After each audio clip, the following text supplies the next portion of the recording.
Number 3, justice and righteousness. God is righteous, therefore he is just. The Lord is righteous in all his ways. I have not done without cause all that I have done, says the Lord. The judgments of the Lord are true and righteous altogether.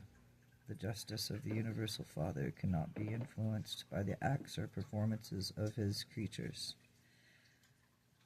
For there is no iniquity with the Lord our God, no respect of persons, no taking of gifts. How futile to make filial appeals to such a God to modify his changeless decrees so that we can avoid the just consequences of the operation of his wise natural laws and righteous spiritual mandates. Not to be deceived, God is not mocked, for whatsoever a man sows, that so also shall he reap. True, even injustice of reaping the harvest of wrongdoing. The divine justice is always tempered with mercy. Infinite wisdom is the eternal arbitrator, which determines the proportions of justice and mercy, and which shall be melted out in any given circumstance, the great punishment, in reality inevitable consequence for wrongdoing and deliberate rebellion against the government of God, that is the loss of existence. As an individual subsequent of that government, the final result of wholehearted sin is annihilation. In the last analysis, is self-identified individuals have destroyed themselves by becoming wholly unreal through their embrace of iniquity. The factual disappearance of such of a creature is, however, delayed until the ordained order of justice current is that universe has been fully complied with. Concession of existence is usually decreed as the dispensational or apocryphal adjudication of the realm of realms. On a world such as Urantia, it comes at the end of a planetary dispensation. Cessation of existence can be decreed as such times as coordinate actions of all tributes of adjudication extending from the planetary council up through the tribunals and adjudications extending from the planetary council up through the courts of the Creator to the judgment of the tribunals of ancients of days. The mandate of dissolution and originates in the higher courts of the super-universe following the unbroken confirmation of the indictment originating on the sphere of the wrongdoer residence.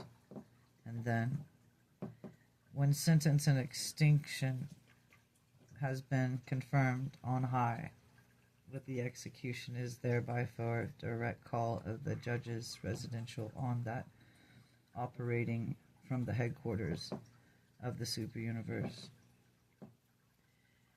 When this sentence is fully confirmed, the sin-identified being instantly bounces and becomes as though he had not ever been. There is no resurrection from such a fate. It is an everlasting and eternal. The living energy factors and identity are resolved by the transformations of time and the metamorphosis of space into the cosmic potentials wherence there has once emerged. And as of the personality and the inquisitus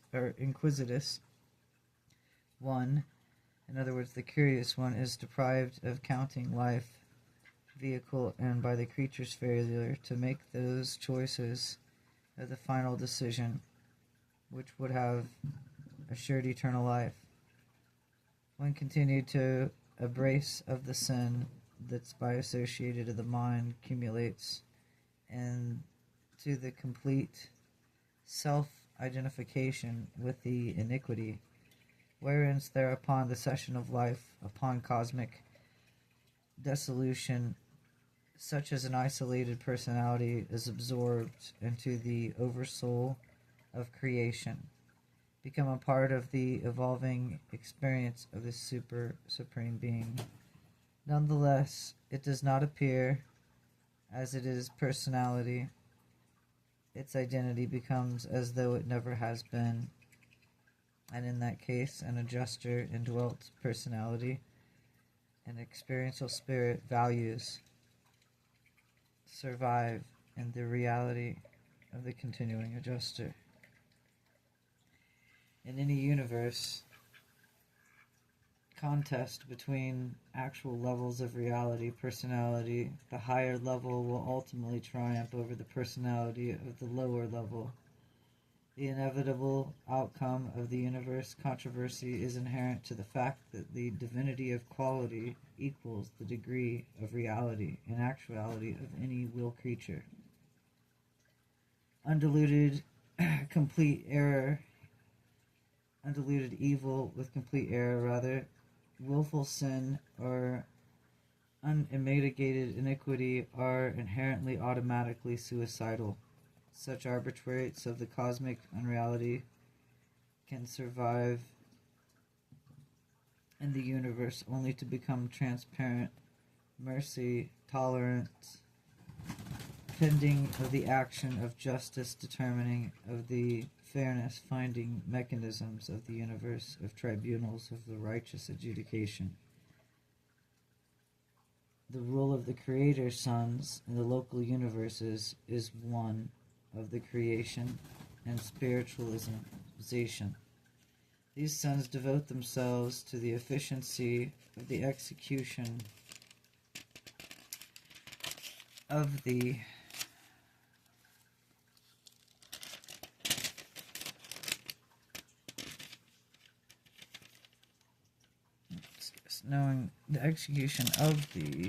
paradise plan of the progressive mortal ascension, of the rehabilitation of the rebels and the wrong thinkers. But when such loving efforts are finally and forever rejected, and therefore there is a final decree and dissolution that is executed by forces acting under the jurisdiction of the Ancient of Days. Number 4, the divine mercy. Mercy is simply justice, tempered by what wisdom which grows out of perfection, of knowledge, and the full recognition of the natural weakness and environmental handicaps of the finite creatures. Our God is full of compassion, gracious, long-suffering, plenteous in mercy. Therefore, whosoever calls upon the Lord shall be saved, for he will abundantly pardon. The mercy of the Lord is from everlasting to everlasting. Yes, his heart endures, and his mercy endures forever and ever. I am the Lord who executes loving kindness, judgment, and righteousness in the earth. For in those things I delight. I do not afflict willingly, nor grieve the children of man, for I am the Father of mercies, of God of all comfort. God is inherently kind, naturally compassionate, and everlastingly merciful. and never is it necessary that any influence he brought to bear upon the Father to call forth his loving kindness.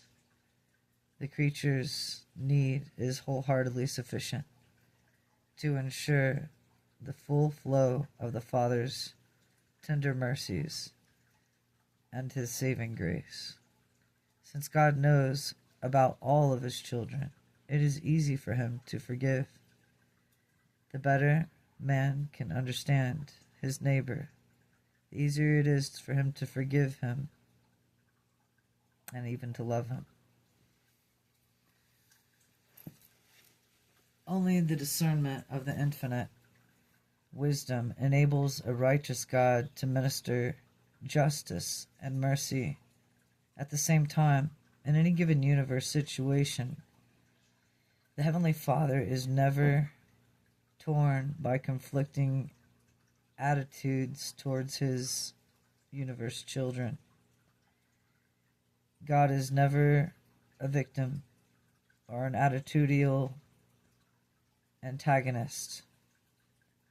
God's all-knowingness and unfailing love directs his free will in choosing that of the universe conduct which perfectly, simultaneously, and equally satisfies demands of all his divine attributes and his infinite qualities of his eternal nature.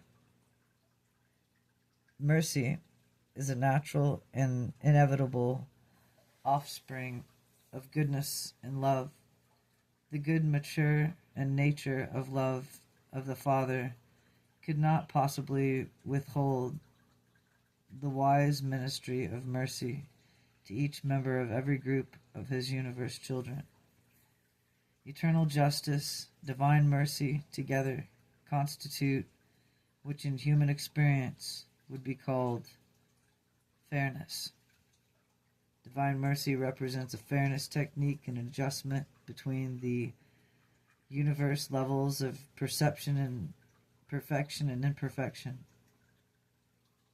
Mercy is the justice of the supremacy adapted to the situations of the evolving finite, and the righteous of the eternity modified in the meet the highest interest of the universe welfare of his children of time and space.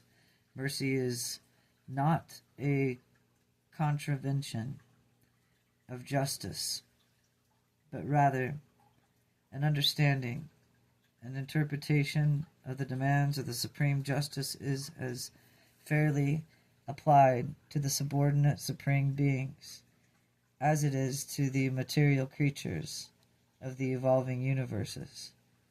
Mercy is the justice of the paradise Trinity, wisely, lovingly visited upon the manifold intelligence of the creations of time, space, and is all formulated by the divine wisdom and determined by the all-knowing and all-sovereign free will of the universal Father and his associated creators.